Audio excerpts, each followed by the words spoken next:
welcome to the Ghost of Harrenhal. My name's Simon. And I'm Mackelly.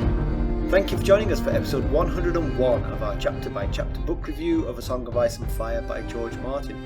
Today we'll be discussing chapter 27 of A Clash of Kings, that's Daenerys 2.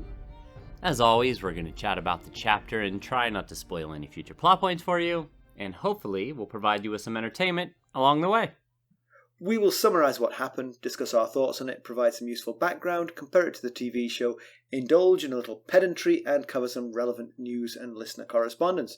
Be sure to check out the show notes, they'll provide some additional information about the characters and places in this chapter. Be particularly helpful if you're not reading along. How are you, Mackelly? I'm doing well. It's good to see you again. It's been a while, hasn't from it? a distance. Yeah, we're remote again. Yes.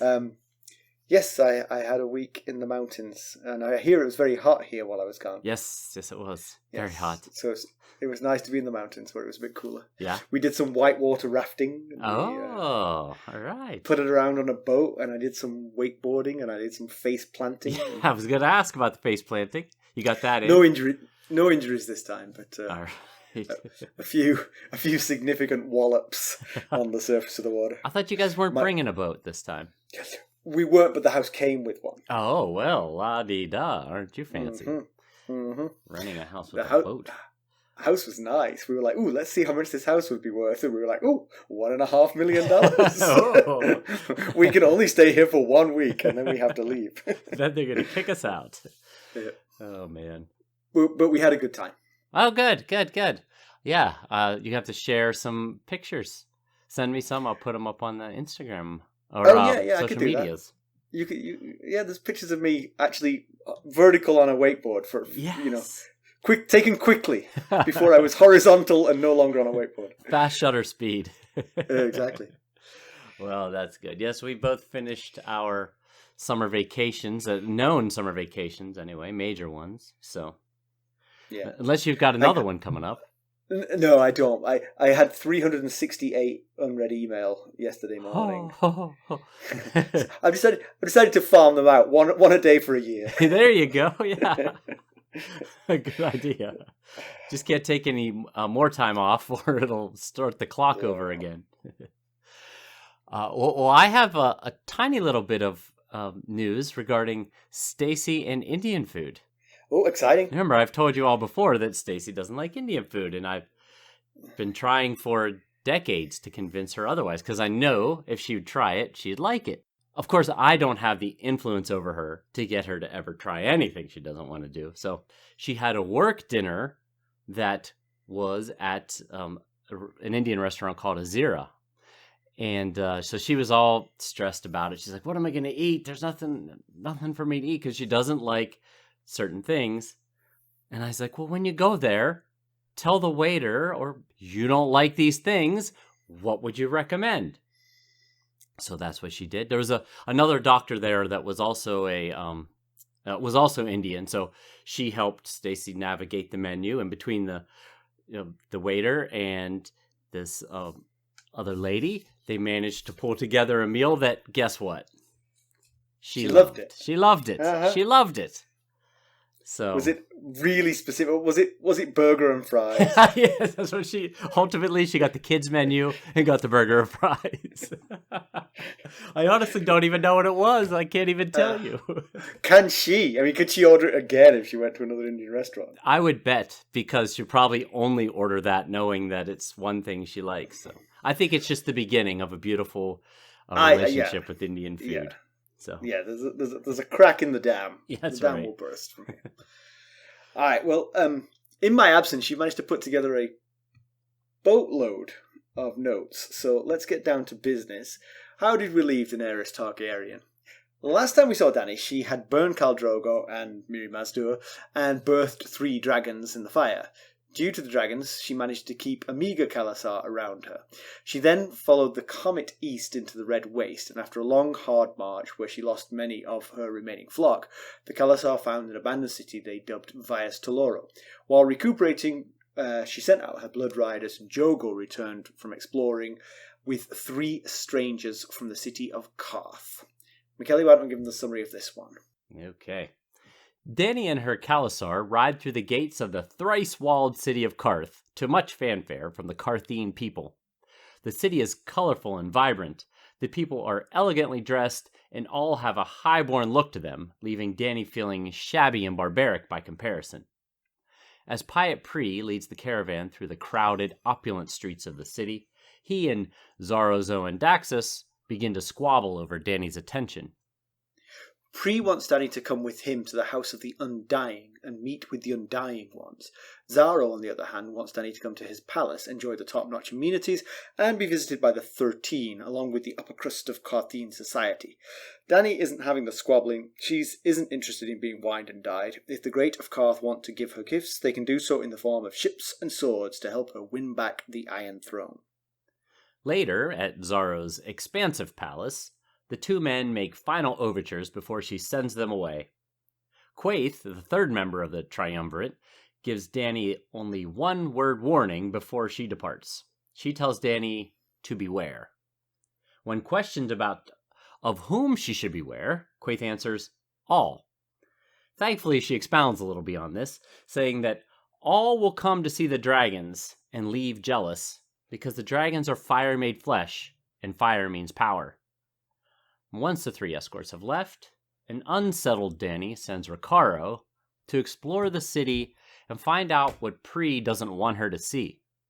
She sends Ser Jorah to the docks in search of news from Westeros. With the men now gone, Dany strips and relaxes in a pool. Before long, she begins ruminating on thoughts of home and the Red Keep. She thinks of the Catch-22 situation involved in her conquering her homeland. Before Drogo died, she envisioned him sweeping away the Westerosi armies with his khalasar.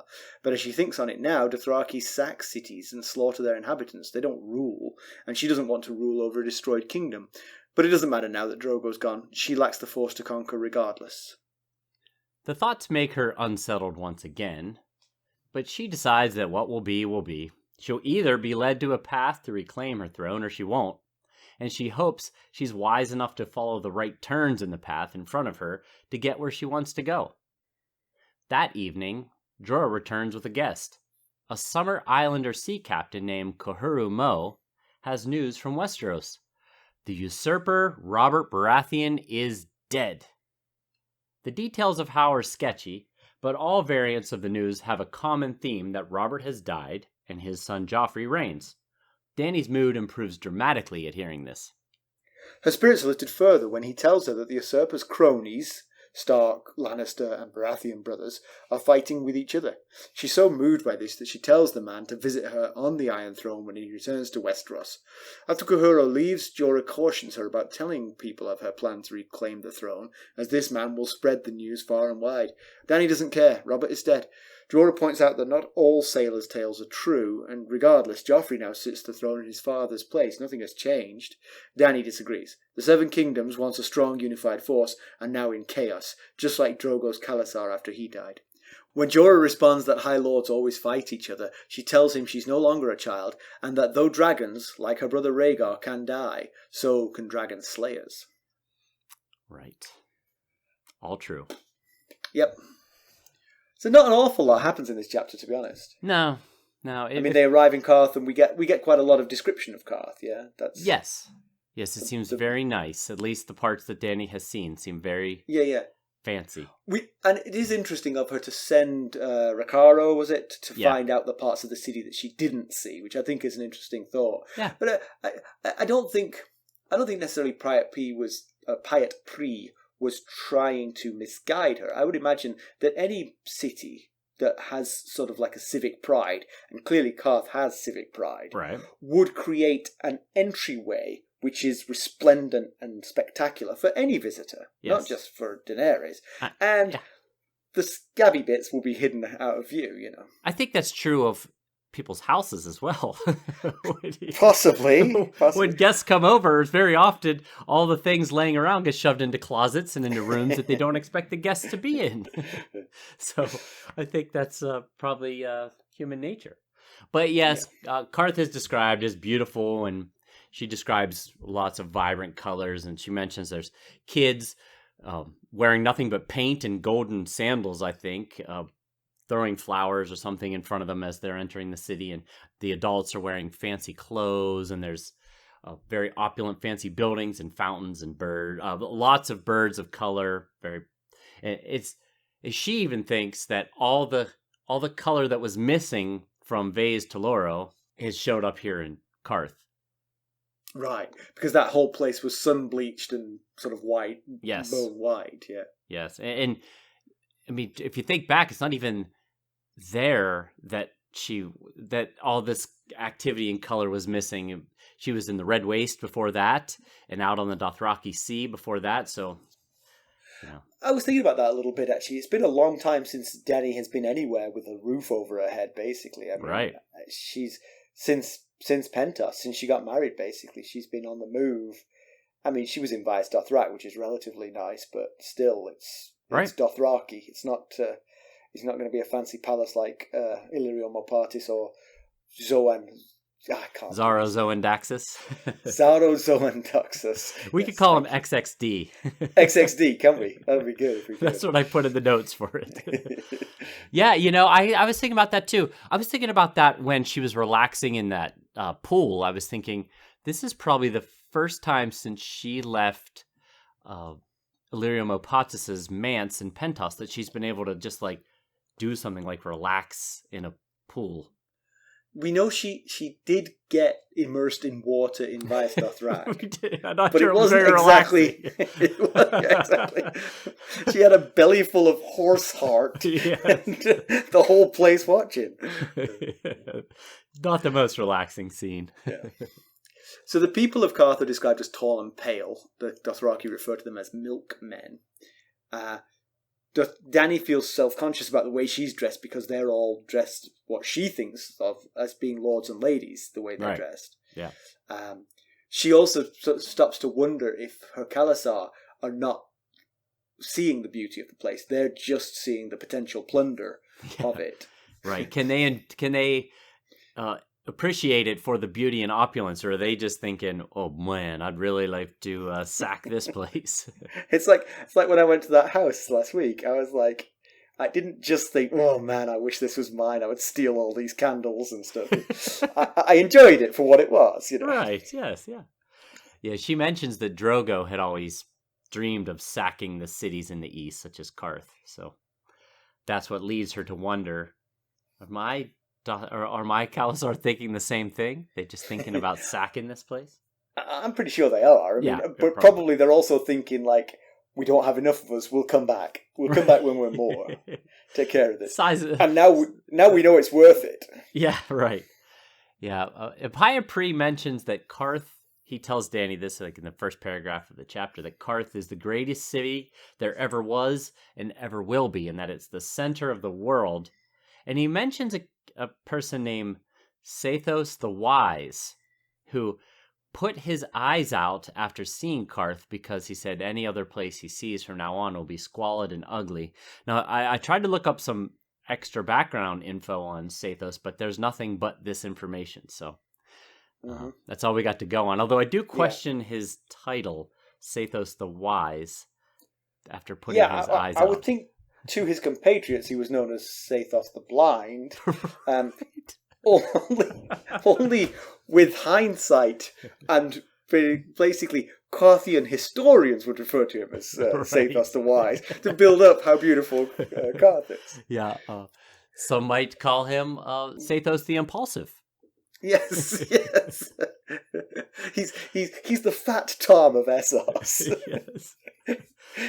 He carries a moniker that really he doesn't deserve.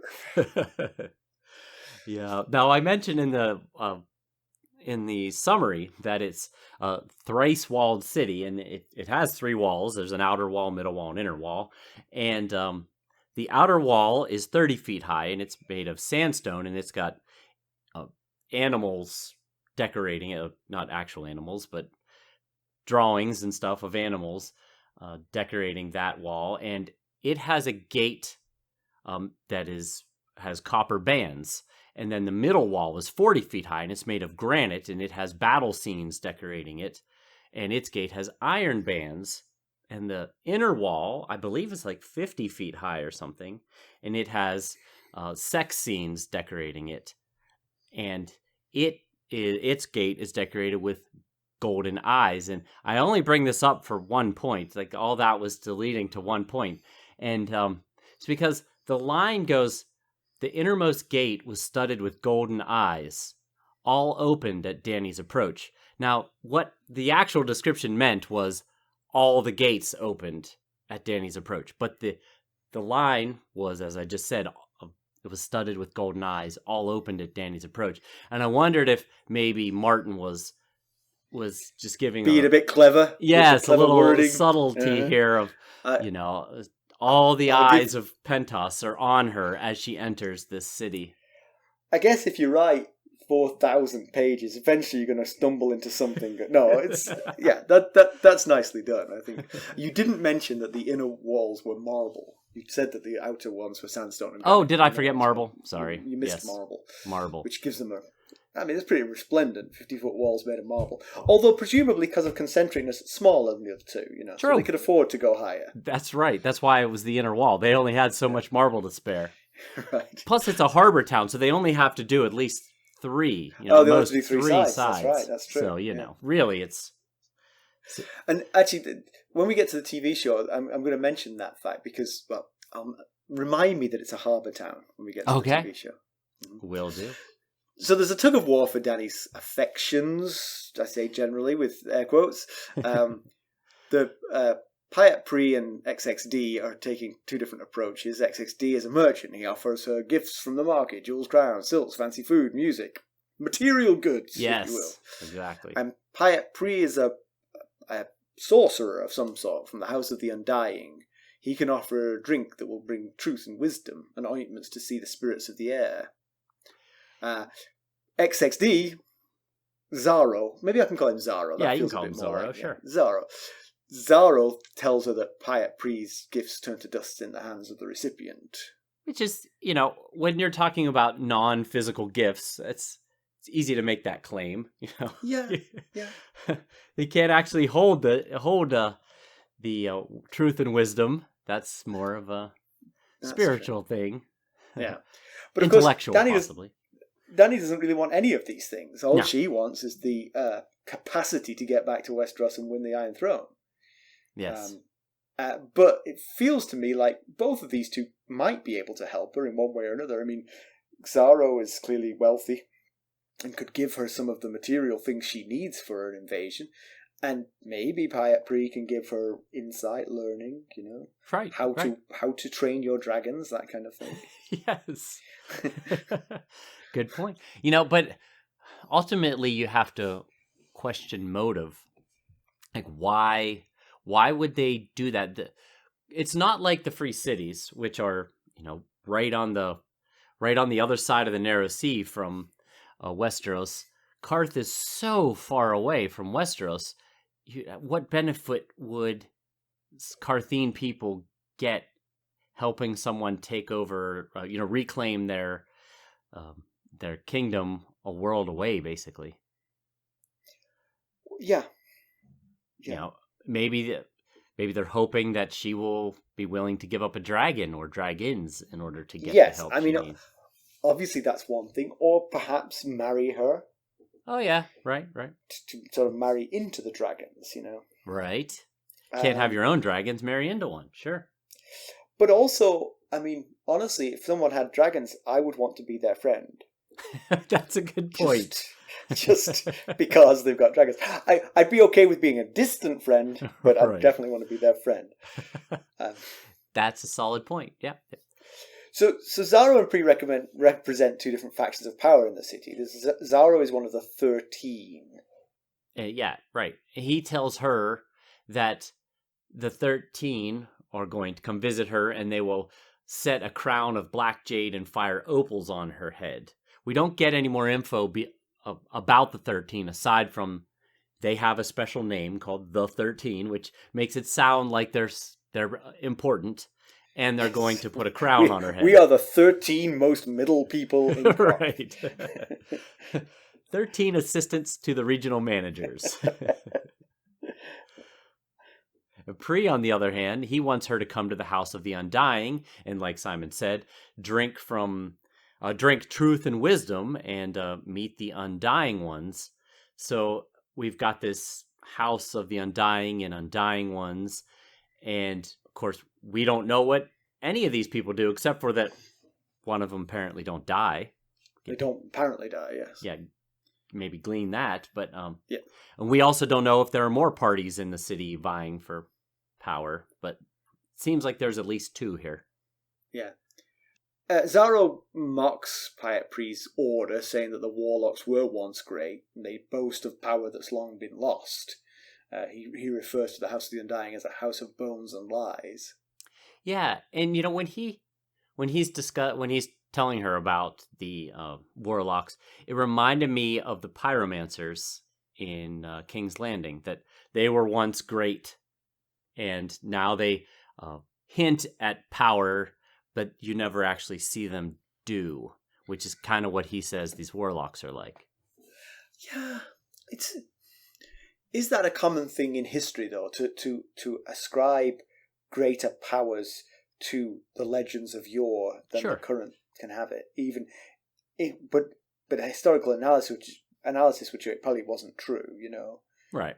that they in fact were just like us. And in fact, we've gained more knowledge than them, so we're actually wiser. It's just their achievements are told in legend, whereas our achievements are mundane, and sometimes they fail, Right.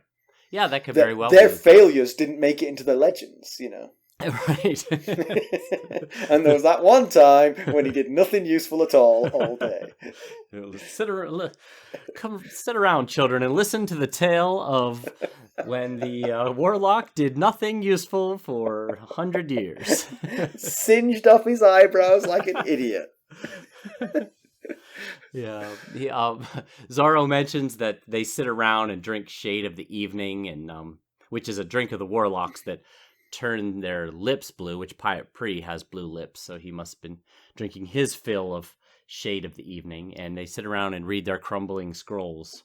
So he's not too impressed. Although he's not too impressed, he's also not entirely devoid of warlock type things, because when Dany gets to his palace, he has a scrying tower and a warlock's maze, and I didn't know what the term scrying meant, so I looked it up, and it's to use an object to look into the future, like you would with a crystal ball. So, it's not entirely... Yeah, I mean,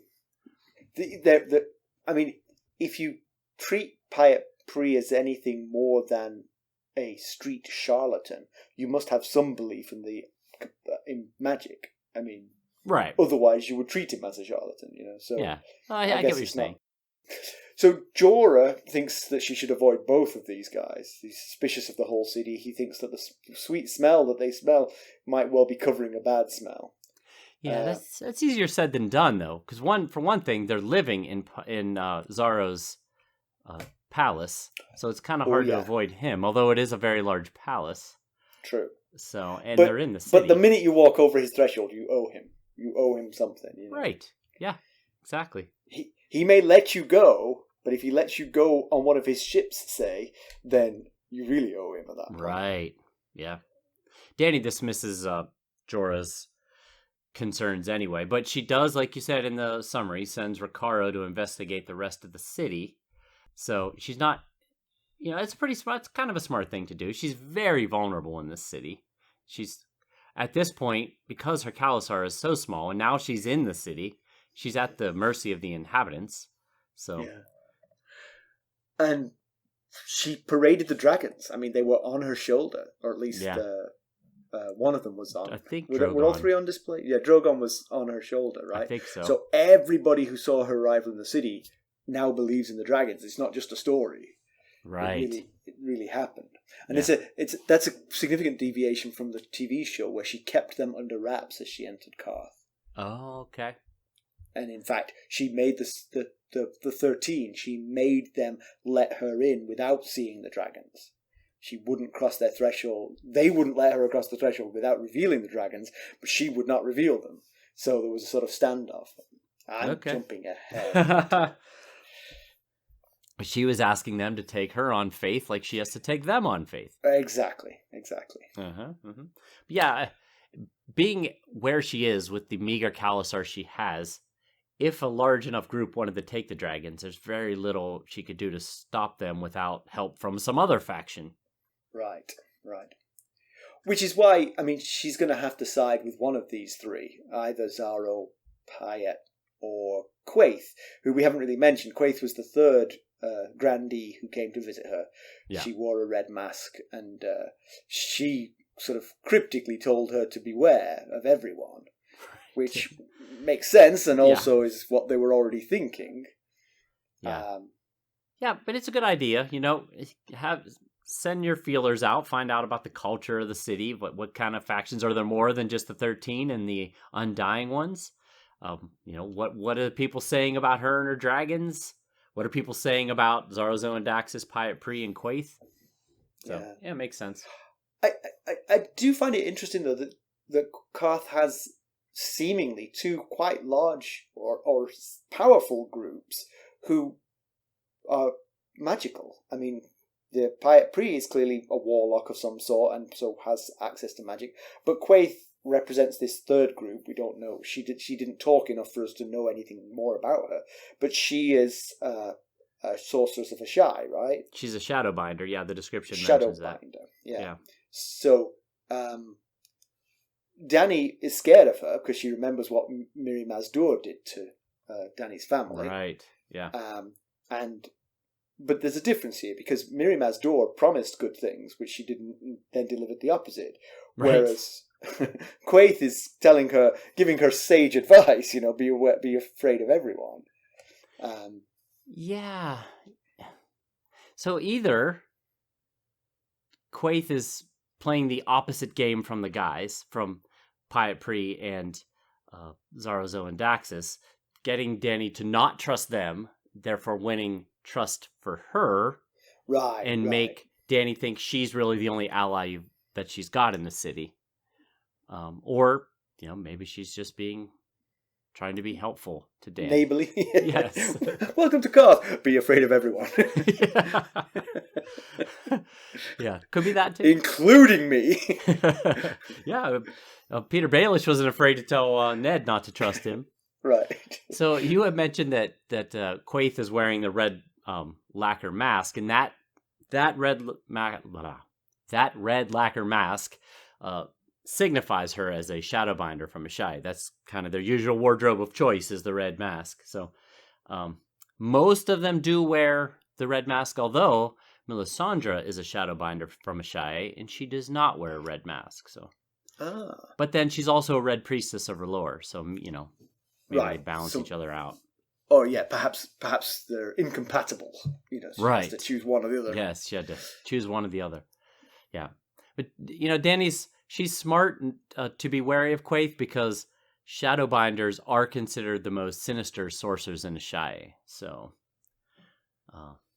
want to keep that one close eye on her. And Mirri Maz Duur said that when she was younger, she studied with the Shadowbinders, so that same magic that was used against Dany. But again, it was powerful magic. It wasn't nothing what Mirri Maz Duur did. Oh yeah, right, definitely. But that came from the Shadowbinders of Ashai. And there is a connection between the Shadowbinders and dragons, right? Bran had a dream that at Ashai by the shadow, he saw the dragons stir beneath the sunrise. Yes, so exactly. Yeah, so we don't know exactly what, that was a dream, but yeah, there's some sort of connection there.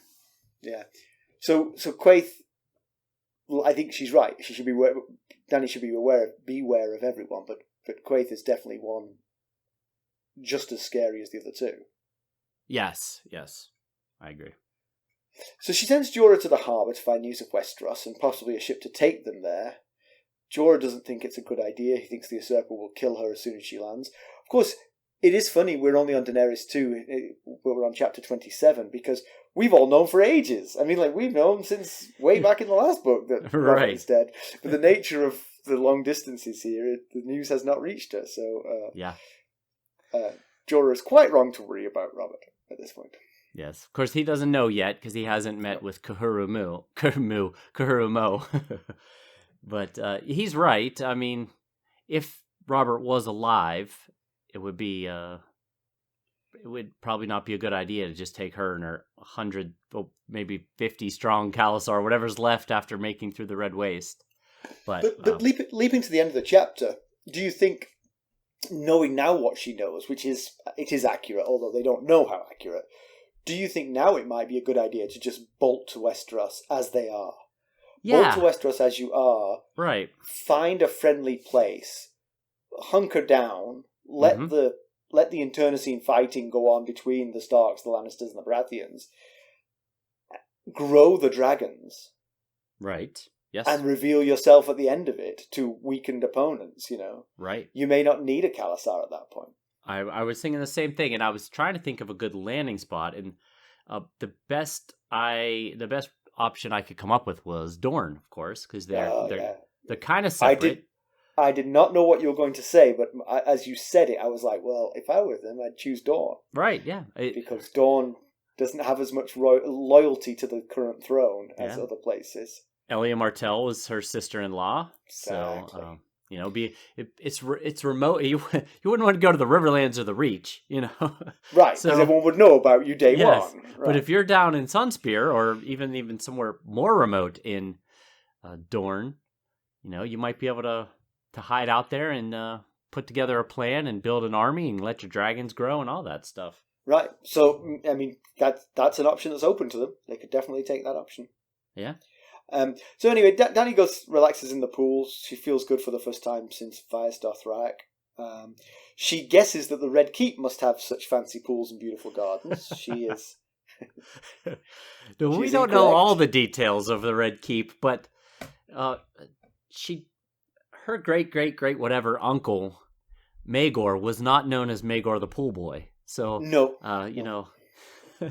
But for her wedding gift, Jorah gave her a book of histories and songs of the Seven Kingdoms. So I guess she hasn't picked up that chapter yet.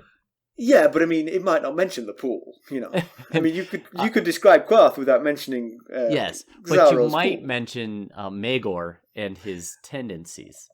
That's true. Although That's true. Jorah giving this to a Targaryen might have left that book out of the collection. Yes. The Targaryens were always wonderful. Yes, everybody exactly. loved them. So Dany considers Westeros. She originally wanted Drogo to sweep away her enemies, but now she's reconsidering. Especially just being in Qarth, she's thinking, well, this is what a beautiful city could be. Right. It's nicer than Vaes Dothrak. Dothraki's sacked the cities, and she wants to rule them. So it probably wouldn't have worked out between her and Drogo taking Westeros anyway. Yes, which we talked about at least we talked about it in the chapter when they were in Vaes Dothrak, and he said, we're gonna get you back to your iron chair, I think he called it. We talked about how that's exactly what would happen if she took the Dothraki to Westeros. That's what they would do. Yeah. Sack and plunder. Yeah. And she wants people to smile at her, and Viserys told her that they used to smile at their father. Right. But we're not sure that that's true. We think that's probably... I mean, if it is, it was probably out of fear. Like... we've been hearing more about... In the past 2 chapters, we've seen some evidence of the small folk maybe caring a little more for Aerys Targaryen than we would have guessed based on the Mad King moniker. But, a lot of his... When the realm was really flourishing under his reign, most of that was due to Tywin Lannister as Hand of the King. So what they're thinking of as, the good old times with Aerys Targaryen might have actually been the good old times with Tywin Lannister. Interesting. Yeah. And I guess a lot of Aerys' most mad things were against sort of like other lords and his plot, which never came to fruition, to blow up King's Landing. Yes. Had that happened, he might not have been as well remembered. But... Yeah, seems likely. Right. Yeah. So before she meets Kahoro Mo, she's thinking about the formidable Westeros force of Robert Baratheon, Ned Stark, and the Lannisters standing together, and she's thinking, my meager little khalasar, my dragons might not even be enough to win back my throne. And then she thinks that Viserys believed the realm would rise for their rightful king, but she knows, she's learned by now, that Viserys was foolish and therefore believed in foolish things. So that kind of goes back to what we were talking about if she went to Dorne or somewhere hospitable that she could gather those around her. The one thing I'll say about her thinking there is that she is comparing her dragons to her elder brother Rhaegar. Rhaegar was known as the last dragon, but he literally was a person. Right. Her dragons are literally dragons. I mean, there is a difference. You got a good point. I think her khalasar and her dragons would be enough to bend the knees of the Starks, the Lannisters, and the Baratheons. Yes. Once they're full grown. I mean, that's what I was going to say. Now, and the khalasar is very small right now, but their original khalasar plus the dragons would have been plenty to do this. I'm thinking that the dragons, once full grown, will be plenty. Yeah, I mean, even if they physically couldn't take, if they couldn't just use the dragons physically to take back the realm, the fact that she has dragons, the Targaryens are back with dragons, would probably be enough to sway enough people to her side. Yes. Because they don't want to tempt fate. They don't want to mess with the idea of, do we think we can beat the 3 dragons? Right. And the nice thing about coming with a small force and 3 fire-breathing dragons is that you can just target your enemies. You can fly over their armies. Right. And just burn them to a crisp. Solid point, yeah. Could make Harrenhal the norm in town. Right. But actually, what you just said there is a very interesting point. However, between you saying it and me saying it was a very good point, I've forgotten what it was. Most people forget my interesting points. Don't feel bad. Well, while you're thinking about it, I'll say that, like I was saying, that the other armies in Westeros coming to her side when they see that she's got dragons, the Martells might be willing to be the first to come to support her in hope to get a lot of goodwill by rallying to her first. I think especially because the Martells always sort of like maintained a independence. They were well treated by the Targaryens relative to other families, and were able to keep their prince and princess titles, right, where others were stripped of those.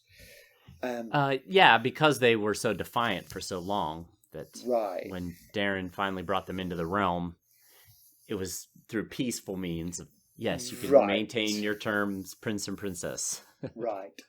But yeah, I do think if I were a sort of minor lord, or perhaps one of the major lords, but in a perhaps neutral, I'm thinking of the Tyrells here, who've hitched their wagon to Renly's cause, I know, but I'm pretty sure they're going to be adaptable if necessary.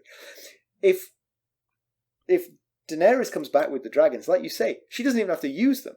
It's just the fact that the Targaryens took the throne 300 years ago, and they made us the Lords of the Reach, because we weren't the Lords of the Reach before the Targaryens came, and now we are.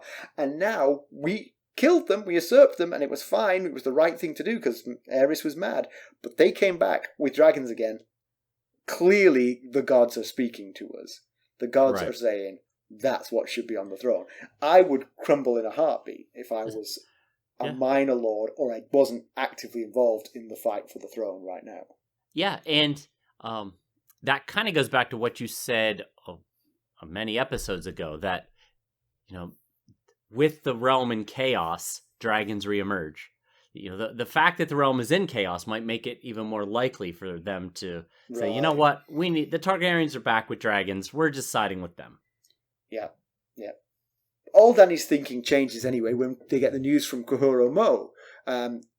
His ship is the Cinnamon Wind, is that right? Right, yes. And he's come out of Old Town, he's from the Summer Isles originally. Yeah, Tall Trees Town, which I did some background in, I think, Tyrion 3 of this book, where we talked about the Chitaya and Aliyaya chapter. Ah, yes, right, yeah. So Tall Trees Town was one of the towns I mentioned in that background. So Qohora Mo has heard the story of Robert's death. He did hear it was war, but he also heard he was betrayed by his wife, by his brother, by his hand of the king, Ned. But 2 of 4. The boar and the wife. Yes, for sure. 50-50, right? Jorah scoffs at the idea of Ned being a traitor, saying the long summer come again before he'll besmirch his honour. So that's grudging respect from Jorah for his... Right.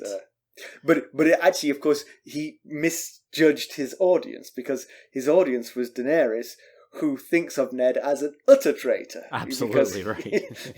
He fought and deposed her father. So, yes, that's her response. What honor could he have? He's a traitor to the true king. But of course, she's saying that to Jorah, who fought on the rebel side during Robert's Rebellion. So they're both like kind of missing their mark here. Yeah. So Dany is happy and not surprised that Robert's dogs are fighting each other, meaning the Starks, the Lannisters, the Baratheons. She likens it to Drogo's khalasar falling apart after his death. It's, like we said, a great opportunity for the Targaryen re-emergence, but the dragons are too small. If this happened in a few years' time, it would be better. Now, she could bide her time in Essos and wait a couple of years. The dragons will grow. It doesn't look like things are going to resolve themselves quickly and easily in Westeros. Doesn't look it, no. But it makes me think back to when Varys and Illyrio were talking of, in the dungeon when Arya was overhearing them, and they were talking of instability in the realm being too soon. Now that was said before the dragons hatched, and certainly before news of the dragons hatching, because that certainly hasn't really happened yet in Westeros. Now, Illyrio did give Dany the eggs, but he couldn't have known those were real eggs, right? I mean, that would have been an incredibly priceless gift to give someone. I think they were petrified. Did he hope that Dany or Viserys could bring them to life? I don't know. That feels like magical thinking to me, but it happened, so... Right. Well, my only thought about it is that maybe he could have felt that only a Targaryen could have brought these. If they were going to hatch, it would only be under the ownership of a Targaryen, and so maybe. But it doesn't seem like that would be enough of a reason for him to be talking about instability too soon in the realm. Yeah, probably. Yes, I don't think he was thinking the dragons would hatch. I think he was thinking more a matter of Dany and Drogo forming an alliance that could go there. And, he's thinking maybe that the dragon eggs are just totems of her Targaryenness and of her connection to Aegon the Conqueror. Right. Yes, I think you're absolutely right there. Yeah. It's just coincidental that we're talking about the instability, unfortunately, coming too soon, which is exactly what Illyrio and Varys were talking about as well. Yeah. So Dany wonders if Viserys might have been a bit wiser if he'd known that his vengeance on Robert would come so soon. If they'd stayed in Pentos, as Mapatis had suggested. He wouldn't have had an army, of course, because Drogo ended up dying, but, but he would have gotten his vengeance. He would have seen the usurper die, and him being alive and being in Pentos, so close to Westeros, might have caused some to rally to him like he always thought they would. It might actually have happened. But, it goes back to if he knew then what we know now, would he have had the emotional intelligence to be patient enough and better behaved with the Dothraki? I'm going to take a swing at that. No, Viserys would not. Yeah, I mean, I think he would have rushed back without allies and tried to bully people into being his allies, and somebody else would have killed him in very much the same way that Drogo did. Right. Yeah, she tells Kahuro Mo that her husband Drogo killed Viserys with a crown of molten gold, and I was thinking, if I were Kahuro, I'd be like, come again? Not heard of that method of death before. He did what now? I think you can put it together. Head, molten gold. That would probably do it. You're right. Good point. So you make an interesting point here in the notes. I'm going to steal your point. I will attribute it. There's a very sort of Christianity thing going on here. The three bigwigs of Qarth come out following the star in the sky to visit then the newborn wonder that comes from its mother, who is not actually its mother in some ways. Right. Yeah, I'm getting a lot of Christian vibes off this, you know. Right. It definitely had a Three Wise Men feel when when Quaithe, Xaro, Xhoan, Daxos, and Pyat Pree show up in the desert when Dany's following the star, and you could certainly understand why she has some thoughts that she has a destiny here, because she followed a star. Yes, all this kind of leads to a feel of destiny. Yeah. I mean, even and the Three Wise Men are bearing gifts as well, you know. Right. Yes. Yeah. Mm-hmm. Yeah. Whether they're opportunists who just followed up a claim of dragons successfully and now want to capitalize, or they were sent, by the gods to help her on the next leg of her destiny is, I guess we'll have to wait and see. But you could just certainly see why she's tying her greater purpose of her destiny for a greater purpose with this comet, because the timing was pretty spot on. Right, and she did walk into a fire with dragon eggs and walk back out with dragons. Yes, that's a trump card in the "I think I was born for this" argument. She, aside from being from emerging bald, she was otherwise unscathed. So yeah, that happening on the same night that the comet arrives in the sky, definitely. Even the most humble straight shooter might think, there might be something going on here. I know she's got the dragons and things, but I am good with people, and I'm something of a perfectionist. If you'd like me as your future ruler, yeah, no, she's got a claim, that's for sure. So Jorah. Caution. Yes. So she tells Kahoromo. That's right. Yeah, Kahoromo. Kahoromo. She tells Kahoromo to come visit her when she's on the Iron Throne. She's going to reward him for this great news that he's brought her. When he leaves, Jorah says, "Hey, you shouldn't be speaking that freely about this," but she's intentionally doing it. She wants word of the fact that she's coming home to be spread around the globe. She wants everyone to know that this is happening. She's a little bit irked that Jorah sees her as sort of like a daughter and a lover and other things, but not really as a queen yet. Right. He's more than an advisor. He feels like he's leading her, and she feels like she doesn't need that anymore. Yeah, and she reminds him that she's the blood of the dragon, and he reminds her, so is Rhaegar, and he's dead. So, sometimes bloodlines and prophecies aren't always enough to carry the day, I guess, is his message there. If I were her, every time someone mentioned Rhaegar's name, I would just feed a little crumb of something to one of the dragons on my shoulders and go, Yeah. Last what are you dragon, saying about that last dragon? Because I count 1, 2, 3. He was the last dragon, but 3. Yes. Do you got some background for us? That's bad English on purpose, I'm sorry. Do you have some background for us? I do have some background. So, Pyat Pree called Qarth the gate between the north and the south, the bridge between the east and the west. And, maybe from his perspective, it splits the north and the south, but it's technically on the southern shore of Essos, so there's a whole lot of territory to the north. The north being the land and the south being the sea. Right, yes. If you're counting the water, I guess. But from the east-west thing, it definitely is a gate of sorts.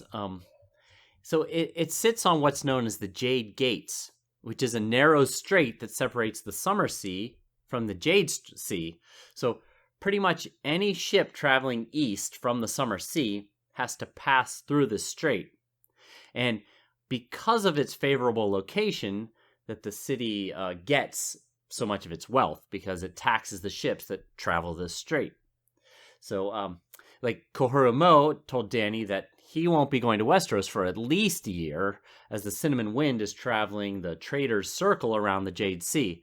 And so, due to the direction of the prevailing wind, the Trader's Circle moves clockwise, starting at the Jade Gates in Qarth, And then from Qarth, it goes east to Sort of Yeti. The Jade Gates being kind of like 12 o'clock. Yes. You think of the Jade yeah. Gates as being like 12 o'clock. Then it moves east to Yeti, including Azabad and Yin, and then on to a city called Lang. And some, if they're brave enough, might stop at Ashae. But then if not, you move on to Zabhad and Port of Morak on the southern return leg of the route, which will take you back to the Summer Sea. Huh. Interesting. Well, in comparison with the television show, the scene is quite different than the TV show. So, sort of tracing back to where we were, Kovaro, who's her blood rider, replacing Jogo, they changed the name for some reason, comes back to the khalasar alone, with news of Qarth, but nobody with him, just him. Right. And so they all head to Qarth, and at the door they are greeted by soldiers and the 13. The 13 includes Pyat Pree. Okay. The Pyat Pree, not Xaro. It also includes Xaro as well. Okay.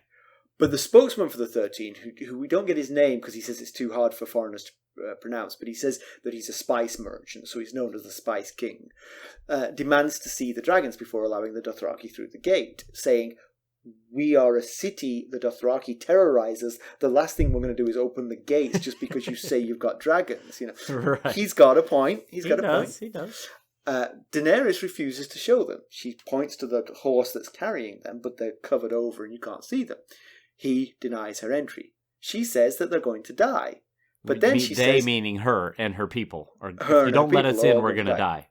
In actual fact, Jorah sort of presages all this by saying that the land around Qarth is known as the Sea of Bones, because anyone who doesn't get entry dies because there's nowhere else to eat or drink, you know, so you die. Immediately after saying that she's going to die, she then says she's going to get her revenge on them. Once the dragons are big, she'll come back and burn Qarth. The Spice King points out the logical fallacy of what she's just said. Right. Either you die or you come and extract revenge. One or the other. At that point, Xaro steps forward and offers her his home and hospitality. He does a sort of blood oath that trumps the rest of their opinion.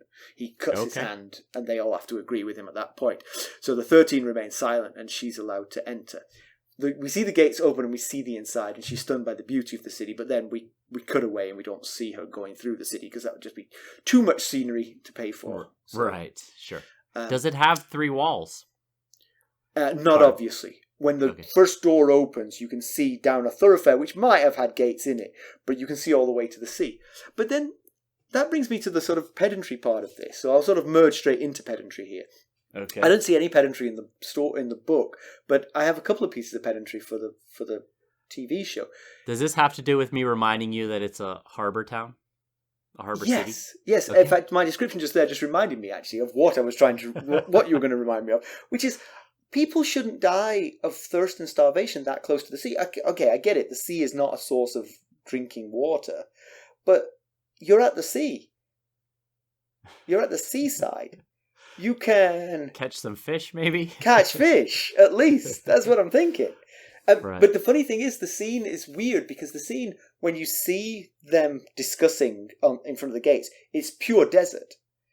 And then the gates open, you can see the sea. And you're like, well, can I not just walk around this wall instead of, and see the sea? It looks like they're in the middle of the desert, but the sea seems to be contained inside the city. It's very strange. I get what you're saying, yeah. It's a strange thing. So 2 other bits of pedantry from the TV show. Daenerys accidentally calls it Quarth, and the Spice King corrects her and says Qarth. She would only make that mistake if she'd seen it written down. Oh, good point. You would only mispronounce that if you'd seen it written down. Yeah, you'd see the QA. Yeah, exactly. Yeah, I get it. And then the bit that the Spice King himself points out is the fallacy of saying we'll all die out here, and then I'm going to come and burn you to death. Once my ghost dragon. She's talking about ghost dragons, man. I see. So yeah, the TV show missed the plot on this one a little bit. Yeah, I think so. News and notes. News and notes. Well, so George Martin posted his commencement speech at Northwestern's Medill School of Journalism to YouTube. And I watched the whole thing this Saturday. That's how exciting my Saturdays are these days. I found it both inspiring and interesting. It's very good. The basic gist is about facts versus truths, and the importance of it, especially in this social media age. So it's cool. It's worth checking out. It's like 24 minutes long, but I found it interesting. I'm with him on that one. Yeah. I posted it on our Facebook page, our Twitter account, and on the Discord server. So if you want to check it out, it is on there. Cool. And also, there's more churn in the Game of Thrones spin-off world as far as TV shows go. It appears the Flea Bottom series idea has died. But 2 new animated series concepts have bubbled up. One is yet unknown, as best I can tell, regarding the subject matter. But for the other, words leaked that it would take place in Yeti, which I just mentioned in the background here. Way east in Essos, right? Yes, exactly. Now, I haven't heard a great deal about Yeti yet, but what we do know in the show, in the book so far, we've just heard reference to the name, but it seems to be inspired by Imperial China. So, that's very different than medieval Westeros, or medieval Europe, which kind of is the basis of Westeros. Is he involved in any of these? I don't know about. Well, some of them he is. Yeah, some Right. of the shows I don't know what his level of involvement is with these in such early stages. Yeah. But Because it feels like he didn't write much about ET. That's like ET was just a throwaway. He was probably thinking, like China. Yeah, there's some more info in like A World of Ice and Fire. You get a little more info there, and like Corlys Valerian. I think he went to Yeti in one of the stories in Fire and Blood. But yeah, you're right. So far, there's not a whole lot about Yeti other than it's a city far east. But that leaves, to my count, the total of shows in varying stages of development from this world, from A Song of Ice and Fire world, at around 7-ish. And that including the tourney at Harrenhal play that Martin is working with.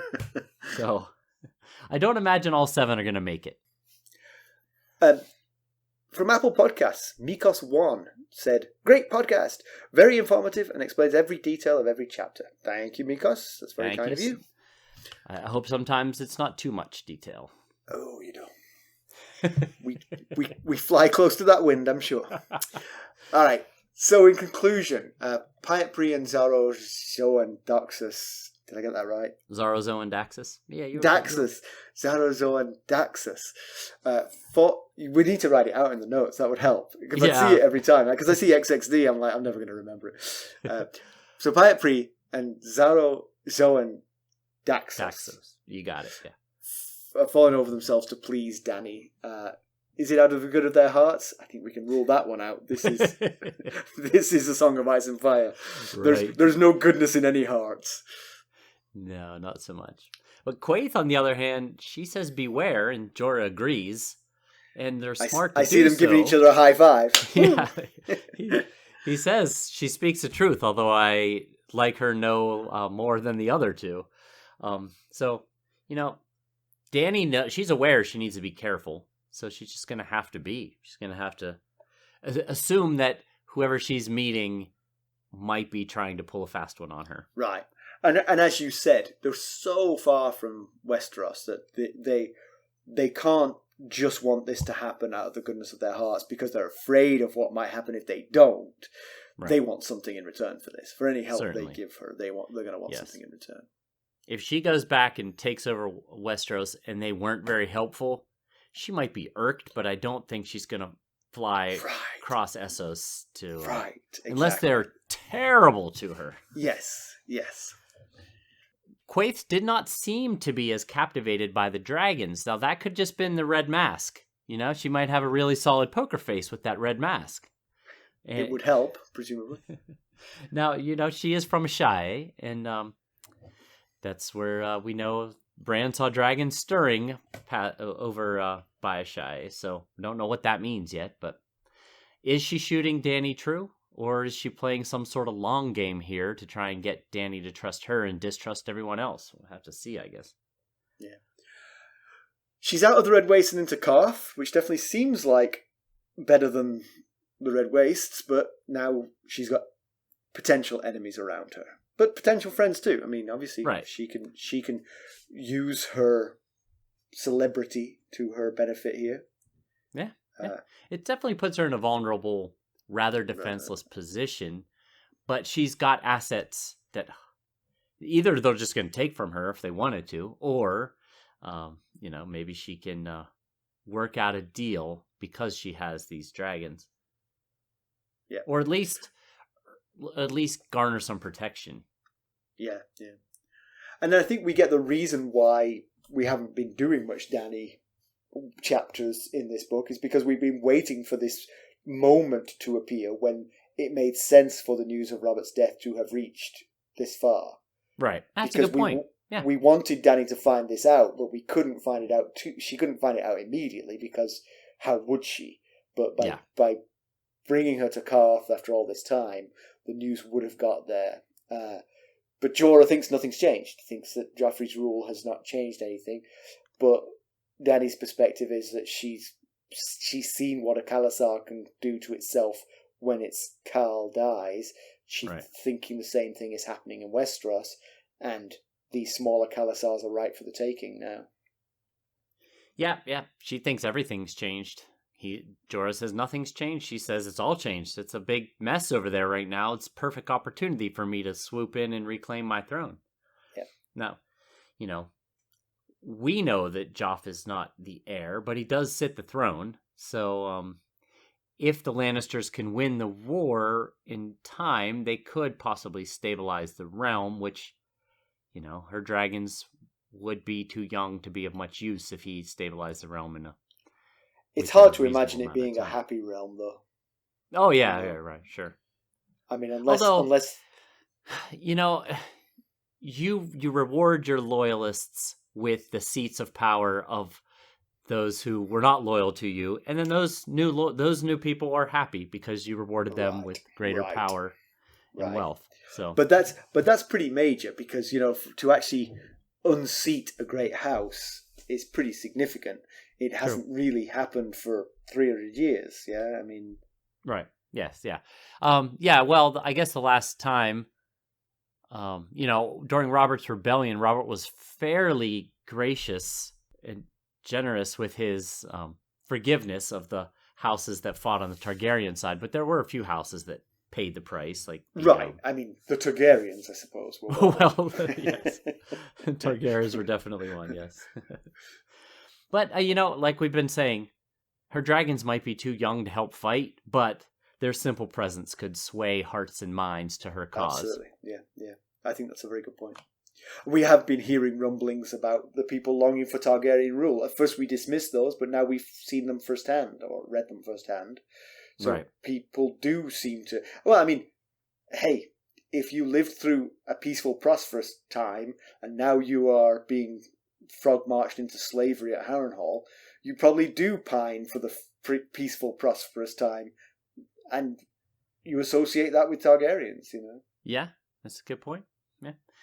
And, of course, like I was saying earlier, it's possible that the prosperous time under Aerys that they're remembering was actually Tywin's policies and decision-making. And, of course, if the realm stabilizes, Tywin would be the de facto ruler while his crazy grandson is not of age. So they might see happier times in the realm again if, Tywin can get he has to curb his murderousness. I mean, that's the thing.